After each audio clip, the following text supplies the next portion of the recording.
Avec le pape François qui met un peu d'eau dans son vin, Céline. Oui, rappelez-vous, le 18 décembre dernier, le Vatican publiait un document qui autorise la bénédiction des couples en situation irrégulière, comme les couples de même sexe.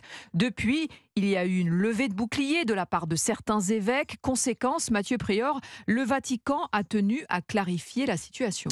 Exactement, Céline. Le Vatican a rappelé que cette bénédiction n'est pas obligatoire, juste autorisée. Elle se fait également en dehors des rituels liturgiques. C'est la grande différence avec les couples hétérosexuels. Une mauvaise compréhension du texte de certains évêques du monde entier. Gilles Routier est professeur à la faculté de théologie de sciences religieuses à l'université Laval. On ne peut pas s'opposer à la doctrine qui est contenue dans la déclaration, mais on admet que la réception, c'est-à-dire la mise en œuvre pratique, peut différer d'une région à l'autre, ce qui n'est pas surprenant. En effet, le Vatican, je cite, comprend qu'une bénédiction serait imprudente.